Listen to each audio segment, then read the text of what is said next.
Olá, no projeto Ambientalistas do Sul, hoje nós vamos receber o ambientalista Arno Kaiser, um dos fundadores do Comitê Sinos em 1987, que foi o primeiro comitê de bacias do Brasil, inspirador, inclusive, da Lei das Águas Nacional. O projeto Ambientalistas do Sul é realizado para a ECO, Agência Solidária de Notícias Ambientais, com o apoio do Núcleo dos Ecojornalistas do Rio Grande do Sul e do Grupo de Pesquisa de Jornalismo Ambiental da Universidade Federal do Rio Grande do Sul. Através desse projeto, estamos registrando a trajetória de militância de ambientalistas dos 3 estados do sul do Brasil. Eu sou a jornalista ambientalista Vera Mari Damian, e apresentando então, o Arno Kaiser nasceu em Novo Hamburgo, em 1961, e participa do movimento Resler para a Defesa Ambiental, uma entidade ecológica surgida ali na região do Vale dos Sinos, da qual ele foi presidente, como também foi posteriormente presidente do Comitê Sinos. Arno Kaiser também representou as ONGs ecologistas no Fundo Nacional do Meio Ambiente e no Conselho Estadual do Meio Ambiente do Rio Grande do Sul, nos anos 90, e foi representante das entidades ecológicas gaúchas na Secretaria Executiva do Programa Pro-Guaíba, de 1999 a 2002. Bem-vindo, Arno. Bem-vindo. Obrigado, bem-vindo. Obrigado pela oportunidade. Então, a gente queria que você começasse contando um pouco deste movimento Resler, porque ele não é assim tão conhecido por outras regiões do estado e foi super importante ali na região do Vale do Sul. O movimento surgiu em 1978 por um grupo de alunos da Escola Fundação Evangélica lá de Novo Hamburgo, que tinham aula de ecologia com o professor Kurt Melling, né? E esse grupo de ecologia lá nos anos 70 se mobilizou para a questão do Hermenegildo, né? Aquele acidente que houve lá no extremo sul, para conseguir assinaturas para que aquele caso fosse trazido às claras, né? E foi uma mobilização com muito sucesso, e a Magda Renner, que também participava dessa mobilização, junto com o pessoal da Agapan, esteve em Novo Hamburgo para receber os abaixo-assinados coletados pelaquela gurizada, e o pessoal queria continuar fazendo alguma coisa, e ela disse, então, por que vocês não criam uma entidade aí na cidade de vocês? Vocês já têm um grupo, já tem gente, já tem alguma experiência, né? E aí o pessoal procurou, então, o professor Schwerin para ajudar, e no dia 16 de junho eles fizeram uma reunião de 78, né? E resolveram, então, criar um movimento, né? Um movimento Resler, e adotaram esse nome em função de um personagem histórico, que é o Henrique Resler, que viveu no Vale dos Sinos na primeira metade do século XX, até 1963, quando ele faleceu, e que foi, assim, o primeiro grande referência ambiental que nós tivemos aqui no Sul, né? Foi um personagem, assim, que foi delegado de caça e pesca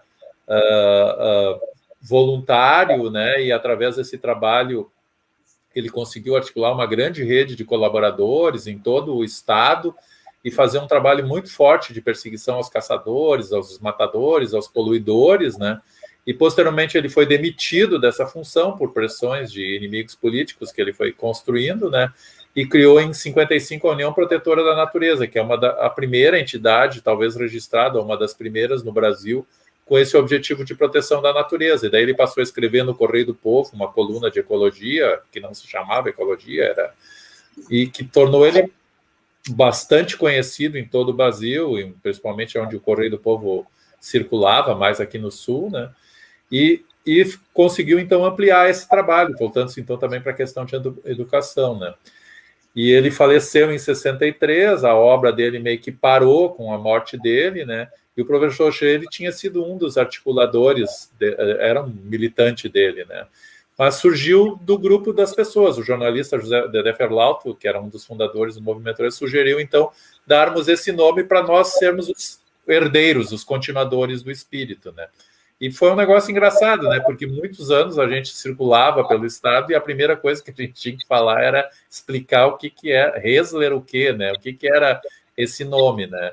E eu acho que a gente teve sucesso nessa coisa, assim, de dar a expansão do nome do Henrique Resler, tanto que hoje ele é o nome da Fundação Estadual de Proteção Ambiental, tem muitos parques, vários espaços públicos que que homenageiam essa pessoa que é realmente um dos grandes inspiradores. O Augusto Carneiro, que é um dos fundadores da Agapan, sempre diz que ele virou um ecologista por causa do Henrique Reza, que ele decidiu ir atrás de gente para fundar a Agapan, porque o Henrique Reza tinha feito a cabeça dele, né? E nós somos uma espécie de herdeiros espirituais, inclusive os familiares dele, que a gente teve contato com o filho, a neta, que infelizmente já são falecidos, sempre apoiaram o trabalho da nossa entidade, né?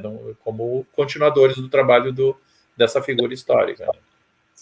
Daqui a pouco a gente volta a falar um pouco sobre as ações atuais do movimento Resler, que é interessante a gente ter isso em mente. Então, você falou que nos anos 70 surgiu esse movimento em função daquele acidente nas praias de Hermenegildo. Para quem não sabe, foi a chamada Maré Vermelha, que surgiu lá nas praias de Hermenegildo, que é no sul do Rio Grande do Sul, em que havia uma leitura de que era um acidente natural e uma outra leitura de que era um acidente com cargas tóxicas. Química, né, por cargas tóxicas. No final, vocês chegaram a alguma conclusão sobre isso? Alguém chegou até hoje não se sabe exatamente, né, o que era. Era a época da ditadura militar, né, 1978, isso aconteceu, né, então esse caso provavelmente porque surgiam tonéis vermelhos estranhos nas praias aí do sul do Brasil e no Uruguai também, então e houve um acidente com um navio, então provavelmente foi um navio que afundou e derramou uma carga, e essa carga contaminou e veio bater na praia os efeitos disso, né? E eles disseram que era uma maré vermelha, que é um fenômeno de floração de algas, né, que também libera substâncias tóxicas na água, que pode matar peixes e coisas, né, como uma explicação para dissimular o assunto, né? Mas o Lutzenberger, na época, se empenhou para que aquilo fosse, e foi criado esse abaixo-assinado para que a sociedade tivesse uma resposta, né? Só que, efetivamente, essa resposta nunca saiu, assim, né? Pelo menos que eu tenha conhecimento, isso acabou sendo esquecido, né? Mas foi um movimento muito importante para popularizar a luta ambiental do Rio Grande do Sul, né? Isso deu muito crédito para o movimento ecológico e fez com que a sociedade gaúcha se ligasse mais nesse tema do meio ambiente, assim, e também se abrisse para outros assuntos, né, outros problemas, e propiciou a organização do movimento ecológico, né? Nesse sentido, ele trouxe uma contribuição mesmo, sem ter sido completamente esclarecido.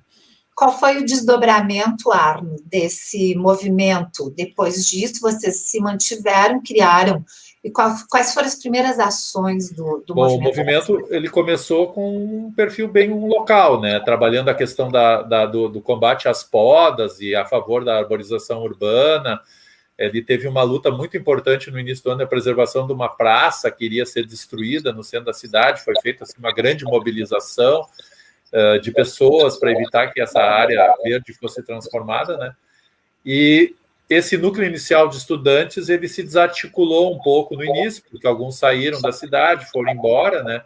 Mas lá por mais ou menos 1985, surgiu em Novo Hamburgo a ideia de criar um parque na área do fundador da cidade de Novo Hamburgo, lá, que era ainda a colônia dele estava lá intacta, né? Então, um grupo de pessoas lideradas pela Jane Schmidt, que era a presidente do movimento, se rearticulou e começou, então, uma grande campanha, que foi uma campanha comunitária de 5 anos, pela implantação dessa unidade de conservação, que é hoje uma área de quase 50 hectares, que fica bem no centro da cidade de Novo Hamburgo, que hoje está implantado. Esse parque foi adquirido pela prefeitura em 1990, e isso gerou uma grande mobilização comunitária de busca de espaço verde na cidade, né?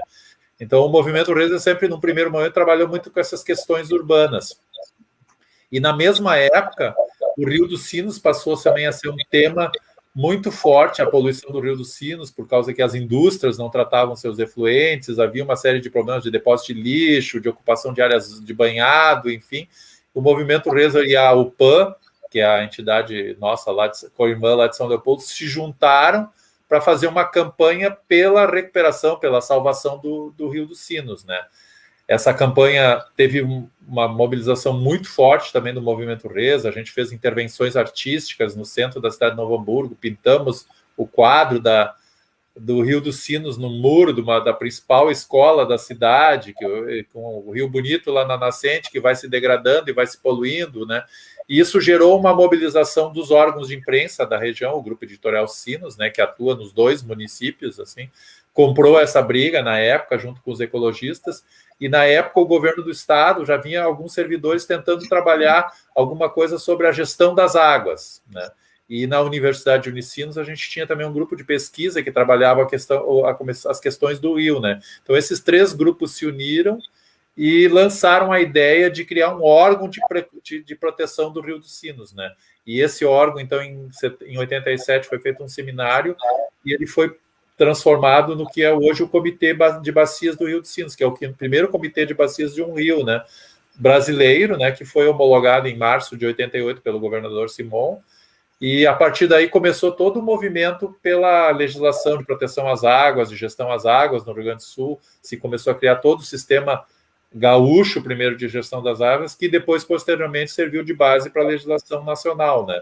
Então, esses movimentos aí de proteção das áreas verdes, de questões urbanas e as questões do Rio dos Sinos sempre foram os principais trabalhos que o movimento Reser fez na nossa região, assim, que sempre mobilizou pessoas, né?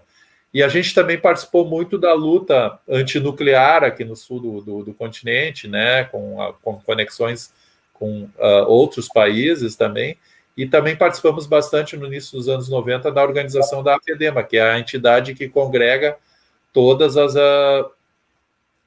entidades ecológicas do Rio Grande do Sul, né, e que atua até hoje, né, e foi aí, a partir daí, que eu também, então, consegui participar no Fundo Nacional do Meio Ambiente, no CONSEMA, como representante do movimento RESA e do movimento ecológico gaúcho, né? E posteriormente também no programa Pro Guaíba, né? Onde eu participei como técnico representante na Secretaria Executiva já no final dos anos 90. Né? Para a gente pontuar um pouquinho, assim, situar historicamente, qual foi o ano de fundação da UPAN? Tu tens a UPAN era uma filial da Agapan, era a Agapan São Leopoldo. A Agapan, quando surgiu em 78 e 71, ela criou alguns núcleos no interior. O primeiro vice-presidente da Agapan, o padre Clemente, era um professor da Unicinos, né? Então, teve alguns núcleos, né? Por isso que tem tantas entidades PAN no Rio Grande do Sul. A STEPAN, a Agapan, eram núcleos, né? E daí, nos anos, um pouquinho depois, em metade dos anos 80, a Agapan orientou esses núcleos a se tornarem entidades autônomas, né, por conta de que eles não tinham interesse de ser uma federação, de assim, uma grande tinha o trabalho aqui em Porto Alegre e não tinham condições de dar suporte para essas entidades no interior, então estimulou essa autonomia, né, e aí a Agapan São Leopoldo se emancipou, por assim dizer, tornou-se uma entidade com personalidade jurídica própria, né, e depois, então, resolveu, para se separar mesmo da Agapan, mudar de nome. Então, pegou o nome UPN, né, União do Resler, e botou o PAN ali no meio. Ficou a UPAN. Então, juntou esses dois vertentes, né? Porque a UPN, a UPAN também é uma sucessora do trabalho do Henrique Resler, né? Até na cidade natal do Henrique Resler, que ele vivia e atuava em São Leopoldo, né? Então, e essas duas entidades puxaram o resto do movimento ecológico. Hoje a gente tem várias entidades no Vale dos Sinos, mas nossas duas entidades foram assim as líderes que abriram o caminho, e hoje tem entidades em Sapiranga, Três Coroas, Rolante, Sapucaia, Canoas, que atuam conosco, né? E o nosso principal fórum de trabalho é realmente a questão do Rio dos Sinos, é o que nos articula, né? Tanto que nós todos participamos do Comitê Sinos, né, hoje, e de projetos que o Comitê Sinos articula, né, junto com outras entes da sociedade. Assim, né. Ok, fechamos esse parênteses, então, só para não deixar no ar, assim, né, sobre historicamente, e voltamos para a Lei das Águas. O ano de criação do Comitê Sinos foi... Oficialmente 88, né? Em 87 houve um seminário que recomendou a criação, foi um seminário lá na Unicinos, né? E ali foi recomendado que o governo criasse esse comitê. Daí o governo pegou as entidades que participaram daquele seminário, foram 29 entidades, e as nomeou membros do primeiro comitê. Mas daí não existia nenhuma legislação, não se sabia nem muito bem o que um comitê de bacias ia fazer, começou com grupos de trabalho, coisa e tal. E aí um grupo de servidores do Estado, que muitos já estão aposentados, eles estavam estudando a legislação internacional sobre gestão das águas e propuseram, no período ali da Constituinte de Gaúcha, depois da Constituinte Nacional de 88, em 89, que a gestão das águas no Rio Grande do Sul seria por bacias hidrográficas, né? Isso foi estabelecido na Constituição Gaúcha, né? E a partir disso criou-se, então, um grupo de trabalho que montou a legislação que, em 94, criou o Sistema Estadual de Recursos Hídricos, né? Inclusive o Comitê Sinos e o Comitê Gravataí, que surgiu um pouquinho depois, tiveram que passar por uma ciclagem e se adaptar ao modelo proposto pela legislação. A gente, né, então, ter eleições, ter composição por categorias, e, enfim, a estrutura que a legislação tem hoje. Mas esse trabalho ali, que começou com o combate à poluição do Rio dos Sinos e também o combate à degradação do Rio Gravataí, que eram os dois rios, e ainda hoje são um dos rios mais comprometidos aqui do sul do Brasil, né? Ele deu base para essa ideia, né, de gestão das águas, de criar um espaço de negociação dos conflitos, né, e solução desses conflitos, né, de fazer com que cada um dos que usa a água e a sociedade criem propostas, criem planos, né, os comitês geram os planos de bacia, né, que por sua vez, então, depois dão a base para se trabalhar o licenciamento ambiental, o planejamento urbano, o planejamento territorial, regional, enfim, tudo isso tem a visão da gestão das águas, né? Porque as águas unificam, né? Elas, ao cair do céu, elas vão passando por tudo, a paisagem, vão colhendo o que tem de bom e de ruim, vão se contaminando, se degradando, se depurando, né? E o quadro que a gente tem nos rios é a combinação de tudo que ocorre numa região, né? Se tu pegar uma amostra de água do rio, é como uma pessoa tirar uma amostra de sangue. Tu vai poder saber do fígado, do rim, do intestino daquela pessoa. Assim tu vai poder saber se a agricultura está bem, se a indústria está ruim, se tem mineração, se não tem mineração. Todas as atividades que dependem da água, se a captação estão funcionando ou não, ou se precisam ser tratadas, enfim, tu tem uma ideia, né? Então, muito bacana essa imagem do sangue, até porque quem olha do alto, os rios parecem mesmo uma veia, né? Artérias, né? Elas funcionam... Exatamente, como elas têm um desenho também do sistema circulatório das folhas, das plantas, né? É similar, a natureza ela tem alguns padrões que ela copia, né? E se repete, né? Conforme a escala que a gente vê, tanto lá no espaço sideral quanto dentro de uma molécula, tem muita coisa parecida, assim, né? Isso é bem interessante, quando a gente começa a estudar essas questões, a gente fica impressionado com essa inteligência que existe por trás disso, né? E o Hermes Trismegisto, né? Tudo que está dentro está fora, tudo que está fora está dentro. Arno, eu queria que tu traçasse uma radiografia de como era a situação ambiental no momento em que vocês ali resolveram criar este movimento do Comitê Sinos, e também como foi a participação da imprensa, que na época teve uma participação brilhante, né, e super importante para isso. O contexto histórico de surgimento do movimento Reser e depois, posteriormente, do Comitê Sinos é o período da redemocratização do Brasil, né, o início dos anos 80, né, em que a sociedade brasileira começou a se rebelar contra o sistema autoritário que a gente tinha, né, e reivindicar cada vez mais participação, né. Então, vários movimentos sociais floresceram nessa época, não é só o movimento ambientalista, o movimento feminista, dos indígenas, dos trabalhadores, né, a época que surgem os partidos de esquerda, tudo isso surgiu dentro desse mesmo contexto, né? E na região aqui no sul, os rios aqui do sul, a gente estava vivendo a expansão industrial, de uma onda de industrialização voltada para a exportação de calçados, então com produção de couro, né? Uma grande urbanização de toda a região metropolitana, né? Com a vindo da cultura da soja, muita gente começou a vir para os centros urbanos, né? Se localizar em zonas de subhabitações, em banhados, em costas de morro, em lugares de risco, né? E ambientalmente inadequados, né? Então surgiu um contexto em que havia uma grande degradação ambiental, porque não havia nenhuma proteção ou nenhum cuidado com com o lixo, com os resíduos, com todas essas coisas, e, por outro lado, uma sociedade que começava a ouvir os discursos internacionais sobre a questão ambiental, os problemas ambientais, a juventude começando a incorporar esses valores na sua cultura, né, nas suas preocupações, e a vontade de fazer coisas, né? Então, isso fez com que, nesse espaço aí, é que se surgiu, então, condições políticas, né, para se criar a institucionalização do movimento, da questão ambiental, né? É também nesse momento que surgem os órgãos de meio ambiente, a Secretaria de Meio Ambiente, a FEPAM, o DMA, a nível federal, os órgãos de proteção, o IBAMA, todas essas coisas foram surgindo dentro dessa vontade que a sociedade brasileira, organizada em movimentos de base, né? Porque a maioria das entidades ecológicas brasileiras são entidades como o Movimento Reza, são pequenos núcleos, né, sem uma grande articulação internacional, não são que nem, sei lá, Amigos da Terra ou Greenpeace, assim, que são confederações internacionais, né. Esse movimento de base é que foi fazendo com que isso tudo surgisse, né. E a gestão das águas surgiu dentro desse contexto também, né, como a articulação de vários atores que tinham interesse, e todos têm interesse num rio limpo, vamos dizer, né? Mesmo uma indústria, né? Se ela tiver um caso clássico, assim, né? Com o sistema de tratamento de curtumes, em grande parte é feito pela reciclagem dos banhos que antes eram jogados fora, né? E quando eles reciclam esses banhos, eles economizam água, eles economizam produtos, que ainda fica algum resíduo lá, que depois o cara só completa, né?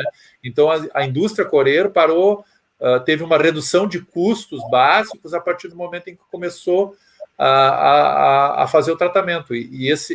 Essa redução de custo, em 2, 3 anos, pagava o custo da implantação e da operação dos sistemas de tratamento, né? Então, aumentou a eficácia desses grupos empresariais, né? Ao contrário do que antes, né? E também ampliou os mercados, né? Porque hoje os mercados internacionais exigem produção dentro de padrões de proteção ambiental e outros fatores também, né? Questões sociais, de trabalho, todas essas coisas, né? Então, a indústria teria sido deslocada do mercado se não tivesse sido pressionada pelo movimento ecológico a adquirir um padrão de produção com menor degradação ambiental, né? E assim também a questão da urbanização, né? A questão dos resíduos foi administrada, né? Foram acabados os depósitos de lixo em áreas úmidas ou em buracos, em morros, né? E se criou todo um sistema muito mais contemporâneo, moderno, de reciclagem, de aterros sanitários, enfim, que hoje a gente tem, né? E também começou a questão, que ainda é um gargalo, né? A questão do tratamento da poluição doméstica, né? A gente ainda precisa avançar muito nessa questão de saneamento. O Brasil é muito atrasado ainda, e o Sul ainda também é, né? Embora Porto Alegre, algumas cidades já tenham bastante avanço, de um modo geral, ainda é um tema. No caso do Rio dos Sinos, é o principal problema ambiental dele, a poluição das cidades, né? Ou seja, o resíduo que sai das casas das pessoas, né?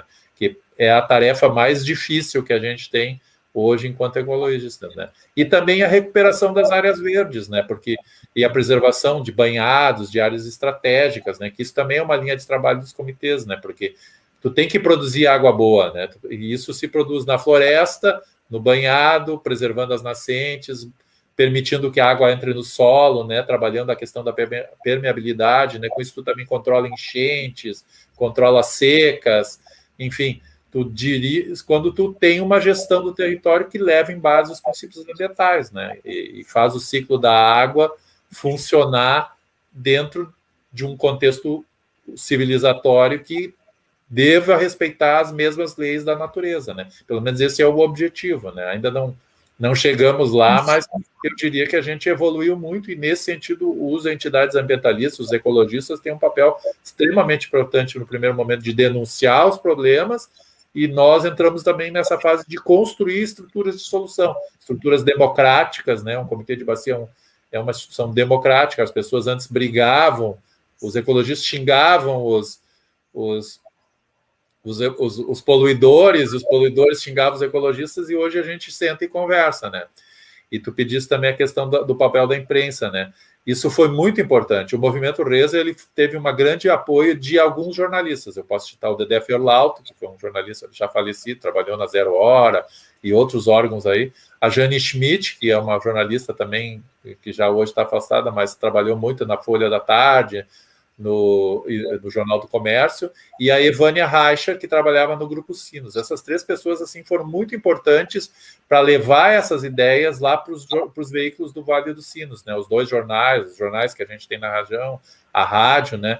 E tanto que eu, durante muitos anos, mantive uma coluna de ecologia no jornal NH. O Carlos Avellini, que era o presidente da UPAM, também tinha livre acesso, até mais ou menos 1900, muito acesso aos espaços dos jornais.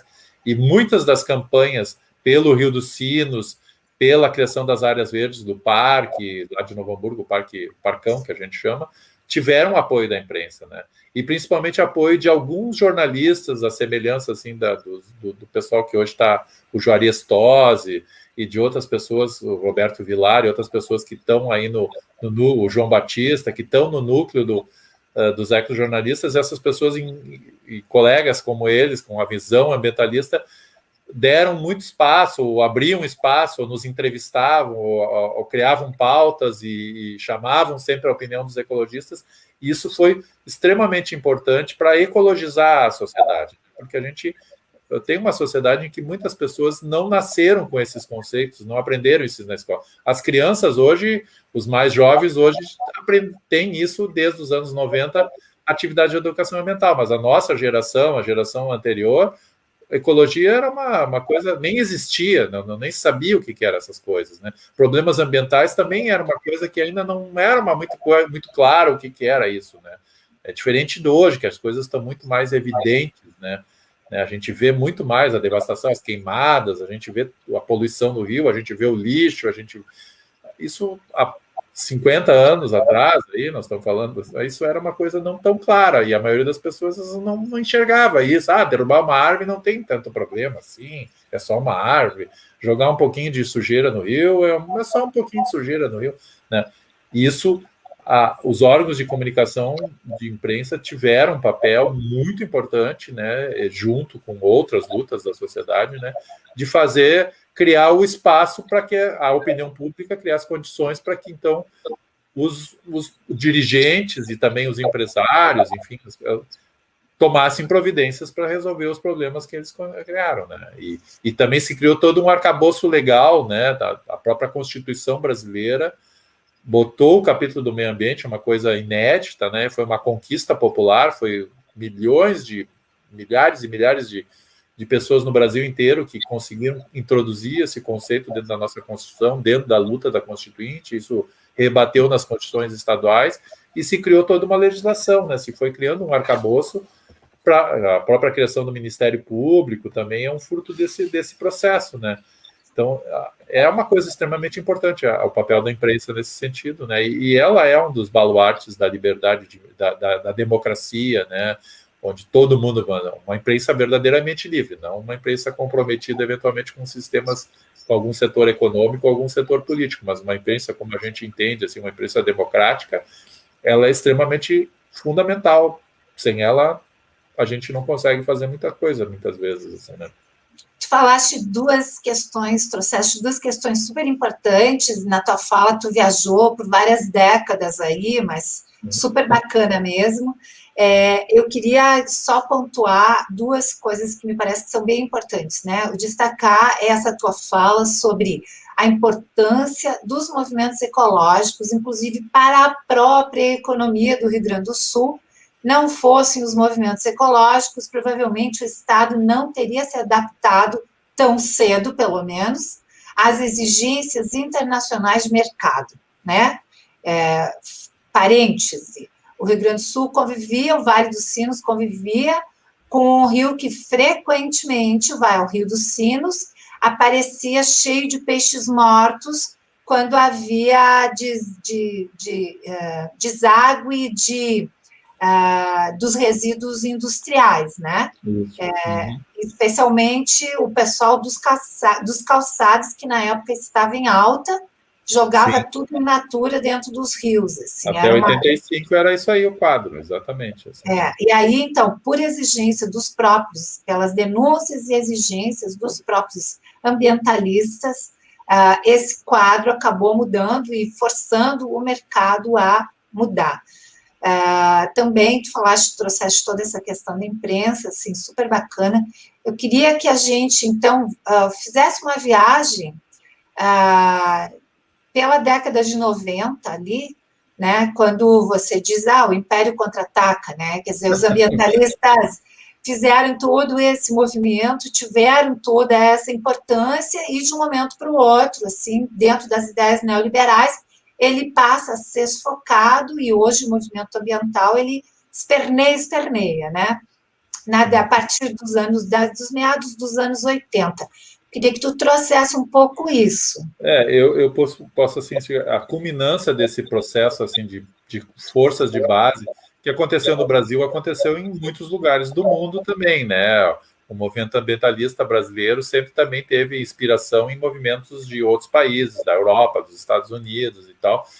E tudo isso convergiu para 1992, quando foi feita a segunda conferência da ONU no Rio de Janeiro, lá em que houve realmente uma grande com o encontro de toda a sociedade mundial. Eu participei, tive a oportunidade de participar desse evento, assim, tinha gente do mundo inteiro, vários tipos de movimento, as coisas mais malucas, impressionantes e que a gente nem conseguia muitas vezes imaginar, todas trabalhando com essa ideia da questão de um desenvolvimento ecologicamente saudável, né, sustentável, né, e isso começou a pressionar por demais o poder econômico e também o poder político, né? Não vamos esquecer, por exemplo, que o presidente Bush não se reelegeu, o Bush pai, né? Não o Bush filho, em 92, porque ele não estava, ele era contra as questões ambientais, né? Ele não queria assinar protocolo para reduzir a poluição atmosférica, esse tema da biodiversidade, nada disso, e o povo americano derrubou ele. Né? Isso por conta de um movimento social mundial, né? Então, isso ali, esses fatos, e também o fato de que a indústria tem que começar a se transformar, e isso implica em crescimentos, gerou uma reação de alguns setores do setor econômico e também de alguns setores da sociedade. Nem todos, né? Alguns continuaram perseguindo um modelo de economia mais verde, mais ecológica, né, porque perceberam que isso era o futuro. Mas outros setores não quiseram isso, e não querem até hoje. A indústria do petróleo até hoje combate os ecologistas, por exemplo, né? E isso fez com que eles começassem, então, a ocupar, em primeiro lugar, os órgãos ambientais, no primeiro momento, eram ocupados por figuras egressas do movimento ecológico, né? O Caio Lustosa foi para o secretário de Meio Ambiente de Porto Alegre, para citar um exemplo. O Lutzenberger chegou a ser o que seria, na época do Collor, o ministro do Meio Ambiente, né? Mas um pouco depois de 92, isso começou a mudar. Num primeiro momento, esses governos de composição de partidos começaram a delegar a questão de meio ambiente, que já era prioritária, pouco orçamento, para os partidos menores da aliança, né? Uns caras que não, dá esse carguinho, porque esse carguinho lá de secretário de meio ambiente não manda muita coisa, também não tem muito dinheiro para gastar, dá para dar para o partido X da nossa coligação lá, o menor de preferência, né? Mas isso foi evoluindo e aos poucos a imprensa começou a ser controlada por grupos econômicos que começaram a pagar matérias, propagandear programas, e os ecologistas foram sendo tirados dos holofotes, né? O Lutzenberger não dava mais entrevista, outras pessoas pararam de ter espaço. Eu tinha uma coluna no Jornal NH, fui afastado no final de 92 ali, e fui trabalhar em outros órgãos menores, mas o grande jornal, que seria um dos maiores jornais do estado aqui do Sul, só perde para os jornais de Porto Alegre, nem sei se tanto, eu perdi esse espaço. Era um espaço que tinha milhares de leitores, centenas de milhares de leitores, assim, né, todas as semanas, né? Isso tudo foi sendo escamoteado e foi se passando cada vez mais a visão, como disseste, do neoliberal, que não quer saber muito dessas questões sociais e questões ambientais, são consideradas coisas secundárias. O que importa é o processo econômico, a rentabilidade econômica, né? E isso também, com o tempo, também foi evoluindo para a questão política, né? E hoje a gente vê, por exemplo, nos ministérios do meio ambiente, nas secretarias de meio ambiente, políticos vinculados aos setores empresariais. Nossa ministra da Agricultura é uma ligada à indústria do agrotóxico. O nosso ex-ministro o ministro recente aí do meio ambiente que foi defenestrado era um cara comprometido com crimes ambientais, inclusive, e que estimulava os degradadores, né? Então houve uma mudança, né? E hoje o movimento ambientalista e movimentos sociais diversos estão num outro cenário, né? Não é num cenário de avanço e conquista, mas num cenário de defesa daquilo que foi conquistado, né? E muita coisa, infelizmente, está se perdendo, né? O Código Florestal foi piorado, né? O CONAMA foi desarticulado, né? Ele hoje não tem praticamente mais um representante sorteado da sociedade civil. Antes eram representantes eleitos por região. O Sul aqui tinha uma coordenação e cada ciclo de gestão era um estado que indicava, a gente votava naquele cara e apoiava aquelas coisas.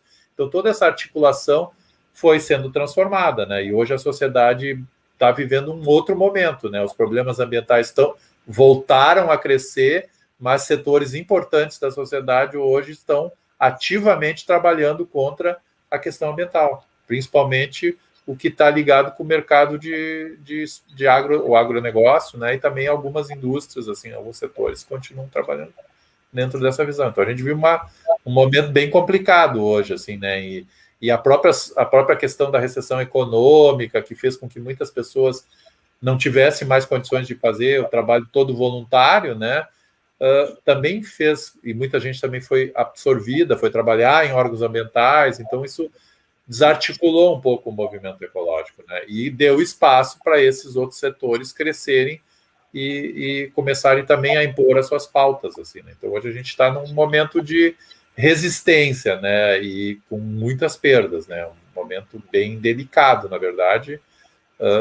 Mas por outro lado, os problemas ambientais não param, né? A questão dos mudanças climáticas hoje aí está bem evidente, né? Com todas essas mudanças que estão acontecendo, cada vez mais se enxerga que aquela piadinha, ai, cadê o aquecimento global que os caras falavam quando dava um inverninho um pouco mais frio, já não cola mais para muita gente, né?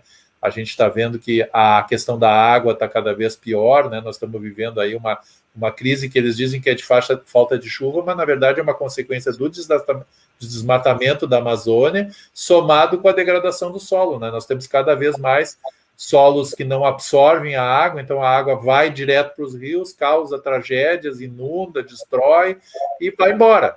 E não fica para a agricultura, não fica para o abastecimento urbano, né? Porque as áreas verdes, as florestas, as áreas estratégicas para preservar e injetar essa água no solo, que é o grande a grande depósito de água, não é uma barragem, é o solo. 1 metro cúbico de solo consegue reter 500 litros d'água, né, metro quadrado, assim, né? Então, imagina, é uma caixa d'água dessas que a gente tem em casa, né? Então, multiplica isso por hectares, tu vai ver quanta água o solo. Agora, se tu degradar a floresta, se tu remover, fazer uma agricultura predatória, se tu impermeabilizar com cidades e tal, tu acaba removendo isso aí, né? Hoje, na China, os caras estão falando da ideia das cidades esponja, né? Que é destruir espaços urbanos concretados e revegetá-los, rearborizá-los, para que a cidade absorva a água, para que não tenha inundação, para que não tenha deslizamento e coisas do gênero, né? Isso então, deve incluir também todo o processo de asfaltamento, impermeabilização, né? Isso. Hoje tem muitas regiões que a água cai e corre, né? Então tu estoura o sistema de drenagem urbana, porque cada vez chove, essas chuvas estão se tornando essas chuvas de grande intensidade em pouco tempo, que é uma característica das mudanças climáticas, né? Grandes temporais, como a gente tem seguido isso, né? Os sistemas de drenagem urbana não estão projetados para isso, né? Eles simplesmente estouram. E aí vai atingir aquela população que está mais pobre, que normalmente está numa área mais baixa, ou vai deslizar um morro, vai cair em cima das pessoas que vivem nos piores bairros da cidade, né?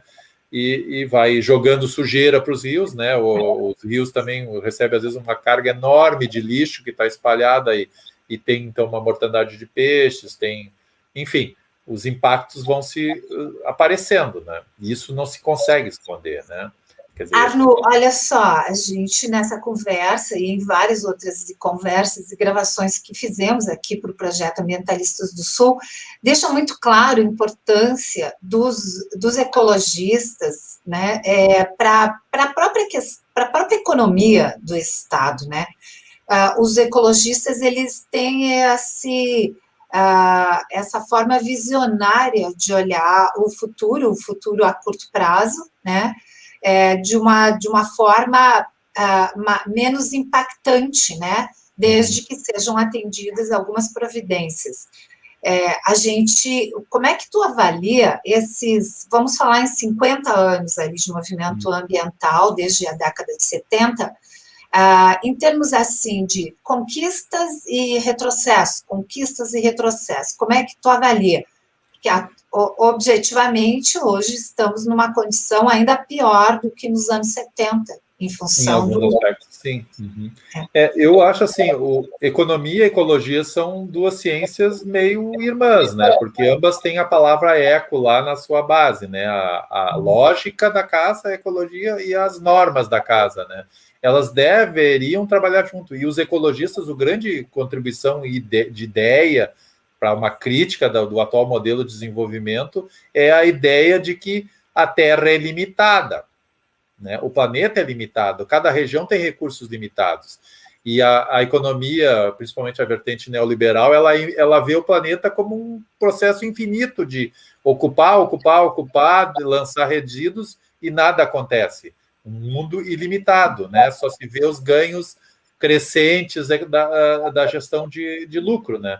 E isso é a principal crítica que o movimento, e o Lutzenberger, que foi um dos grandes cabeças que a gente teve, um dos grandes pensadores mundiais dessa questão, ele sempre enfatizava esse tema, né, que o mundo é limitado, então nós temos que trabalhar com a lógica que a natureza trabalha, que é a da ciclagem, da economia de recursos, da economia de energia, né, e isso é o que o movimento ecológico trouxe para a sociedade, né, e eu acho que, e também a questão da harmonia, de dar espaço para todas as espécies. Um ambiente com biodiversidade, todos os seres vivos têm o seu lugar, têm o seu nicho, como a gente diz em termos de linguagem técnica, né? O seu espaço. E cumprem seus papéis ali dentro da cadeia da vida, né? E a vida continua. E a sociedade humana também deveria ser assim, né? E a gente, por um lado, conseguiu, acho que, implantar os sistemas de proteção ambiental, criar órgãos ambientais, implantar uma cultura nas pessoas do valor da proteção ambiental como um valor importante na tomada de decisões e coisas. E isso cresceu muito nos últimos 50 anos. Hoje a gente tem uma visão diferente, as gerações mais novas foram educadas dentro desse conceito, né? O problema é que a gente também tem setores da nossa sociedade que o principal para eles é a sua vida, né? A sua vida pessoal. Eles não enxergam, por exemplo, que uma sociedade onde a renda está distribuída é muito mais segura do que uma sociedade onde que tu tem que viver em condomínios fechados, com segurança 24 horas, porque do lado de lá do muro tem um monte de gente pobre que, na primeira oportunidade, vai tentar te roubar, né? As sociedades evoluídas, tudo é descentralizado, né, economicamente. E também a questão do acesso aos usos, ao meio ambiente também, ele tem que ser socializado, né? A gente vive numa sociedade em que muitas pessoas estão bastante sem conexão com a natureza, né? E perderam um pouco a noção dos ritmos da natureza, né? Eu, quando era criança, comia laranja na época da laranja, comia maçã na época da laranja. Hoje tu vai num supermercado, tem melancia no inverno, tem laranja no meio do verão e a gente já nem sabe mais quando é que um pé de fruta produz, né? Então a gente perdeu esse contato, né? Então a gente não perdeu a noção do que é da onde vem a nossa vida, né? E isso é uma coisa bastante perigosa e faz com que as pessoas muitas vezes caiam numa ilusão de que podem viver sem a natureza, o que a gente sabe, para quem estuda um pouquinho de ecologia, que é absolutamente impossível, né? Se o meio ambiente falir, as espécies caem juntas, né? E começam caindo as mais dependentes, como é o caso do ser humano, né? Que depende de muita energia, muita matéria-prima, para ter o padrão de conforto que algumas pessoas da nossa sociedade hoje têm, né? Então a gente vive esse conflito hoje, né? E esses grupos têm muito poder hoje, principalmente nos meios de comunicação de massa, né? Na grande mídia, né? E também nessas formas alternativas de comunicação que a gente tem hoje, né? Os youtubers, os influencers e outras questões muitas vezes estão mais centradas em valores assim da sociedade de consumo, né? E de consumo como se tudo fosse possível. E a gente sabe que não é possível. Então, a Terra não é uma cornucópia, né? Isso mesmo. É Só um pega, planetinha perdido no espaço aí, né? Essa imagem da Terra, né, que é uma foto, as primeiras fotos disso são dos anos 60, né? Isso, antes, ninguém viu a Terra de fora como nós podemos ver, né? Essa terra azulzinha no meio de um monte de coisa escura, minúscula, assim. Essa noção é uma noção bem contemporânea, né? E isso foi uma coisa, eu acho que alimentou muito também a visão ambientalista, né? Mas só que a gente tem milhares de anos de cultura, né, de civilização fundados num outro paradigma, né, com muito menos gente, com muito menos poder tecnológico, né. Um cara com um machado é uma coisa, ele derruba uma floresta, leva 5 anos. Hoje um cara com uma motosserra pode em 5 dias fazer o mesmo trabalho, né, ou com um trator em, sei lá, talvez 5 horas. Né? Então, esse poder que o ser humano tem hoje, com uma mentalidade ainda muito baseada numa visão de que o mundo é infinito, é um problema civilizatório grave, um problema conceitual, um paradigma que ainda estamos em processo de transformação. Né? A gente às vezes fala com alguma pessoa, quando eu digo eu sou um ecologista, eu também sou, eu tenho uma plantinha lá em casa, eu cuido do meu cachorro. Ótimo, que maravilha que você cuida do seu cachorro, que cuida da plantinha. Mas não é só isso que é ser ecologista, né? Tem muitas outras coisas, né, para ser feitas, né? E muitas delas não dá para fazer sozinho, tem que fazer com articulação, tu tem que te reunir com pessoas, né? Tu tem que ter um trabalho, né? Tu tem que pressionar isso. Às vezes a gente, né? Tu pode separar teu lixo em casa, mas se o prefeito da tua cidade não tiver um bom sistema de manejo do lixo, não adianta. Tu vai desistir de separar o lixo se o prefeito junta aqueles 2 sacos e bota num buraco na primeira esquina, né? Tu tem que ir lá com os teus vizinhos e dizer, olha, prefeito, eu quero um sistema que funcione, eu quero coleta seletiva. E isso aí só surge quando há pressão da sociedade, né? Um exemplo, né? Mais clássico que eu conheço, assim, né? De como o limite, né, da ação individual é importante, né? Se eu não fizer a separação, o sistema também não vai funcionar direito. Os catadores lá vão trabalhar com umas melecas, em vez de coisas separadinhas, que é muito fácil mandar o plástico para cá, o papel para lá, e aquilo tem valor econômico e pode ser reciclado, né? Essas coisas precisa ter organização, né? Mas também tem que ter organização na sociedade, né? E isso eu acho que hoje é um campo de batalha, né? Não dá para dizer que a gente perdeu tudo, né? Porque muita coisa está consolidada, né? Como ideia. Mas, como dizia o Lutzenberg, as vitórias em termos de meio ambiente são sempre provisórias. Tu pode salvar a árvore hoje, mas amanhã alguém pode ir lá cortar. E quando cortar a árvore já era, né? Então a derrota normalmente é para sempre. No caso, a extinção de uma espécie, a degradação do ambiente, muitas vezes é irrecuperável, né? Então, o melhor é ter cuidado, ter precaução, usar com moderação, né? Eu acho que a sociedade precisa moderar os seus padrões, se enriquecer mais de outros conteúdos, de conteúdo espiritual, de conteúdo de fraternidade, de afetividade, e menos de conteúdo material, de estímulo, de droga, né, que muitas pessoas hoje vivem uma trip assim para aguentar viver de droga, trabalho, carreira, né? E quando elas chegam lá a um determinado momento da vida, elas não conhecem o seu filho, elas não sabem quem é a sua companheira, o seu companheiro, não conhecem o vizinho, estão destruídos, né? Né, não sabem o que é Deus, não sabem o que quem não sabe o sentido da vida, né? E isso é uma coisa que a gente aí se entope, fica doente, enfim, né? Todas essas coisas, né? Além dos produtos que vêm na comida, no ar e na água, que já ajudam também a comprometer a saúde, né? Cada vez mais tem crianças com doenças raríssimas, né? Toda hora tu vê uma criança precisa tomar um remédio lá porque surgiu uma doença raríssima. Por que essas coisas raríssimas estão aparecendo, né? Porque tem muita contaminação ambiental, tem contaminação na água, tem plástico na água, né, tem contaminação no alimento, tem contaminação nas ideias, né? Então, isso aí eu acho que é o desafio dos ecologistas hoje, né? Continuar o clássico, né? A denúncia, a crítica, e também o trabalho de apontar caminhos, né? E já existem também, felizmente, muitos caminhos. Tem muitos movimentos sociais hoje que incorporaram as ideias ecológicas. Eu mesmo já participei de muitos grupos de capacitação de lideranças religiosas, de religiões comunitárias, de gente de movimentos sociais, e tratar essa questão ambiental, porque esses movimentos também enxergam neles o futuro da sua própria sobrevivência, inclusive econômica, né? E tu sempre me perguntasse, né? A sociedade gaúcha hoje ela depende muito de um meio ambiente saudável, né? Porque no fim das contas, o que é uma sociedade baseada em economia agrária? A gente está exportando água, a gente está exportando ar, a gente está exportando a nossa força de trabalho, né? E se isso se degradar, nós estamos fora do mercado, né? Outros farão isso, né? Você avalia, Arno, que entre as heranças, né, dessa degradação ambiental, a própria pandemia pode ser encarada como uma herança, um aviso e talvez um alerta de que ou muda ou outras virão? Eu acredito que sim, né? Porque tudo leva a crer que a pandemia é um fruto da invasão de espaços silvestres, né? Onde há vírus e organismos lá que circulam em populações selvagens, que se a gente deixasse os bichinhos e as plantinhas lá numa boa, com muito pouco, isso não saltaria para a gente, né?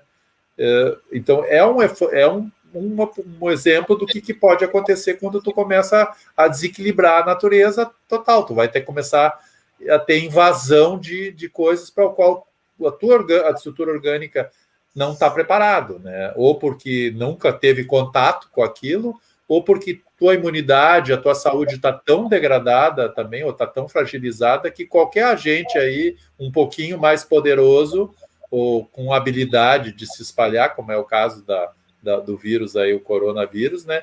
Facilmente encontra terreno, né? Para isso, para se espalhar, né? Então, eu acho que sim, é um aviso, sem dúvida. Assim como a degradação, a elevação dos oceanos vai ser um aviso, né? Esses dias eu vi umas simulações aí do que vai ser o litoral gaúcho se o mar subir 1 metro, né? Uma boa parte do que a gente conhece hoje vai ficar bem diferente, né? Bem diferente mesmo, assim. E isso aqui na porta da nossa casa, né? E outras questões, né? As doenças por insetos, né? A falta d'água, os custos para tu te divertir hoje num ambiente saudável. Antigamente tu ia ali no rio, eu passei a minha infância tomando banho nos arroios que eram limpos.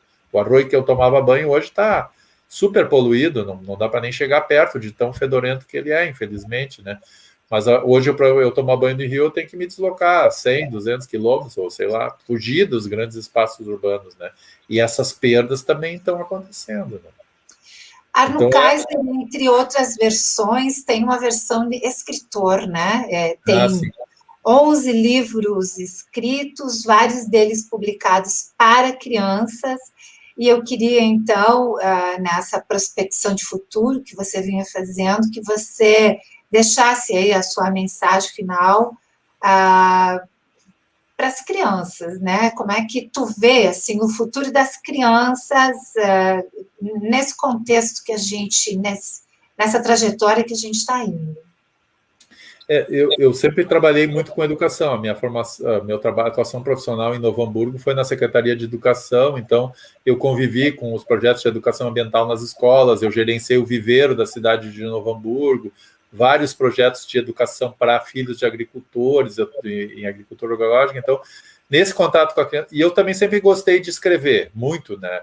E o Henrique Rezer fazia isso, o Lutzenberger também, de certo modo, fazia, né? Então, eu meio que entrei nessa história, né? Os meus livros, inclusive um é apresentado pelo Roberto Vilar, e ele aponta isso, né? De que é uma das pessoas, e sou de fato uma das pessoas que mais escreveu sobre essa questão de meio ambiente em vários periódicos no Brasil, regionais, né? E tanto que tem esses livros, né? E eu também tive sempre muito contato com as crianças, né? E eu senti, e também com as pessoas que não têm muita educação assim mais apurada, né, a necessidade de se passar esses conceitos de ecologia de uma forma mais simples, com parábolas, exemplos, pequenas histórias, né, ou analisando casos da natureza, né. Os textos, muitas vezes, eu pego um exemplo de uma coisa que aconteceu e faço uma análise, né, disso aí, né. E eu aposto muito na questão das crianças, né? A gente não deve querer tudo das crianças, porque afinal de contas os adultos têm que fazer a sua parte, não pode querer que as crianças façam tudo. Mas hoje a gente vive numa sociedade, e isso eu acho que em parte é bastante positivo, que as crianças têm muito mais a voz ativa do que tinham há 2 gerações atrás, né? As crianças não falavam, não sentavam à mesa com os adultos, tinham que ir dormir e ficar quieto, né? Hoje em dia a gente sabe que as crianças têm uma grande importância no levar ideias para a sua família, para os seus pais, para os seus amigos, né? Então, quando tu investe na criança, e as crianças cobram, né? Cobram tudo, né? Tudo que os pais fazem errado, hoje em dia as crianças comentam, né? E muitos pais também se reeducam a partir dessa experiência com seus filhos, né? Porque também começam a se preocupar com o futuro daquelas crianças, né? O que vai ser quando eles tiverem a minha idade, ou quando os meus netos nascerem, né? Que mundo que vai ter, né? Então, o adulto também se transforma a partir do convívio com as crianças, né? E passa a pensar um pouco menos em si, um pouco mais no coletivo, né? Ou pelo menos no coletivo mais próximo, né? E eu acho que então hoje, assim, e isso já vem desde os anos 90, né? As crianças, hoje, crianças que foram meus alunos, o presidente do movimento Reser hoje, a Luana, ela era uma monitora ecológica, ela conheceu a questão ambiental com 8 anos, trabalhando nos projetos lá da Prefeitura de Novo Hamburgo, e ela achou o movimento Reser porque tinha essa base lá, né? E hoje ela está se doutorando em biologia, né? Então, quer dizer, ela foi formada dentro dessa cultura, né? Então, isso é uma coisa que para nós é muito alentador, né? E eu acredito que o Lutzenberg era um cara que sempre procurava muito as pessoas, e quem conviveu com ele sabe que ele sempre perguntava o que tu fazia, e ele te provocava, ele fazia perguntas, ele queria saber, te xingava quando tu não sabia uma coisa, o Carneiro também te dava livro. Então, essas pessoas, o Rester escreveu muito para... Então, eles sempre sabiam que essa questão da educação era fundamental. E eles fizeram a parte deles, né? Eles nos educaram, né? Então, a gente agora tem que fazer essa parte. A gente tem que passar esse legado, porque é uma tradição, é um legado, é uma cultura, né? É o nosso exemplo, né? Eu tenho um sobrinho que se formou em agronomia, que trabalha com agricultura e tal, porque eu inspirei ele. E, para mim, é uma alegria saber que ele caminhou por isso aí. É uma das coisas que me emociona, assim, né? E assim como tem muitas pessoas que me falam, eu entrei na ecologia por causa do teu trabalho. Então, isso é uma coisa que a gente também tem que ter muito cuidado, né? A gente tem que ser muito centrado, né? Porque a gente é uma referência, né? Se a gente fizer bobagem, a gente não está comprometendo só a nossa pessoa física, a gente está comprometendo um ideal, um movimento, né? Então, isso, e a gente tem que passar, né? Porque também a tarefa não vai parar na nossa região, a gente não vai mais estar aqui, e o trabalho ainda de defender a natureza ainda vai estar que tem que acontecer. Então, a gente tem que preparar o quanto mais a gente puder essas pessoas, os jovens, né? E os jovens, eu digo, olha, quem está assistindo isso, se junta com a tua turma, né? Vê aí a Greta, né? Ela sentou na porta da escola para reclamar, né? Uma guria de 15, 16 anos. Por sorte, os pais delas apoiaram, não deram uns peteleca e não mandaram ela de volta para a escola, né? Mas isso tem que ser feito, né? E os mais velhos que ainda não enxergaram isso, às vezes vendo uma criança fazer isso, mudam, ou podem ter uma oportunidade de mudar. Então, a gente tem que... Mas os adultos também não podem sair da cola, né? Aquela papo assim, isso meus filhos vão ter que resolver. Não, calma aí, não deixa um trabalho muito grande para o teu filho, né? Faz já o que dá para fazer agora, porque daqui a pouco não vai ter cura, né? E aí o teu filho vai se ralar e tu vai te xingar eternamente porque tu não fez as coisas hoje, né? Então, também os adultos também precisam se reeducar, né? Então, e esse eu acho que é uma das grandes missões dos ecologistas, e por isso que eu também sempre escrevi, eu tenho um blog, né? Tenho um canalzinho no YouTube, eu tento passar o meu conhecimento, né?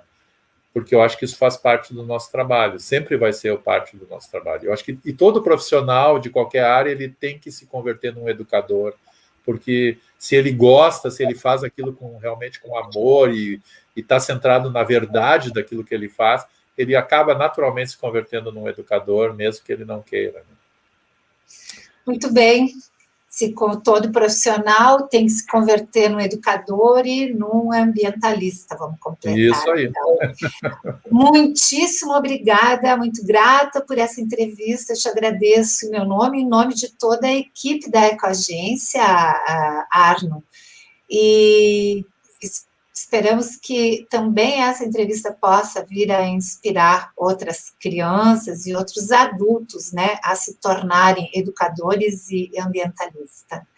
Então, aqui no canal Ambientalistas do Sul tem essa e outras várias entrevistas que a gente convida todo mundo a participar. Alguma consideração final? Não, eu acho que é só agradecer a oportunidade e dizer para as pessoas que procurem se aproximar dos grupos ecológicos da sua região, procure se interessar por esse assunto, porque é um espaço fascinante também de encontrar amigos, de encontrar coisas, motivação pessoal, descobrir coisas. Eu tenho o Movimento Reza, para mim, também é um grupo de amigos, e eu quero aqui homenagear todos eles, assim, que me ajudam a me manter sadio e feliz, né? Porque é um espaço de articulação, de conversa, de amizade. E isso o movimento ecológico também pode ser na vida das pessoas, né? Então, procure se aproximar dessas questões, não precisa entrar numa grande entidade, se não tiver na sua comunidade, tenta organizar, escolhe alguma coisa para fazer, vê lá o que tem naquela cidade que tem que ser resolvido e começa a tua transformação. Muito grata, então. Obrigada a todos, obrigada pela audiência, grata a Arno Kaiser.